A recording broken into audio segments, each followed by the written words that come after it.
शेतकऱ्यांच्या आत्महत्येला सरकार जबाबदार आहे. सरकारच्या चुकीच्या भूमिकेमुळे शेतकरी कर्जबाजारी झालाय. महायुती सरकारनं निवडणुकीपूर्वी शेतकरी कर्जमुक्तीची घोषणा केली होती. त्यामुळे शेतकऱ्यांना कर्जमुक्त करणं ही सरकारची जबाबदारी आहे. याचा सरकारला विसर पडलाय.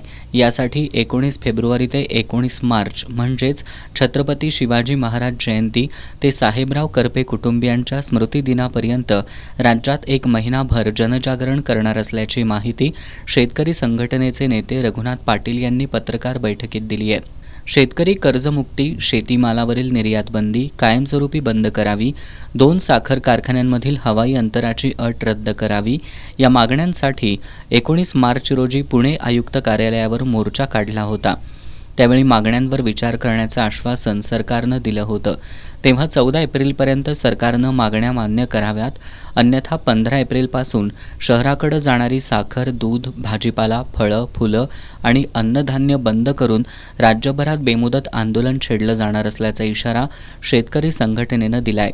आम्ही 15 एप्रिलपासून बेमुदत आंदोलन सुरू करणार आहोत की जेणेकरून शेतीमाल आमचा आम्ही विकणार नाही, बाजारात जाऊ देणार नाही आणि शहराकडे जाणारा संबंध भाजीपाला असेल, फळं फुलं असतील, दूध असेल, साखर असेल, अन्नधान्य असेल, या सगळ्या वस्तू रोखणार आहोत. आम्ही रस्ते रोको करणार आहोत आणि शेतीमालाची अडवणूक करणार आहोत. या पत्रकार बैठकीला ॲडव्होकेट माणिक शिंदे, डॉक्टर प्रगती चव्हाण, संजय रावळ, गुणाजी शेलार, ज्योतिराम घोडके, मच्छिंद्र पाटील, अनिल जाधव उपस्थित होते.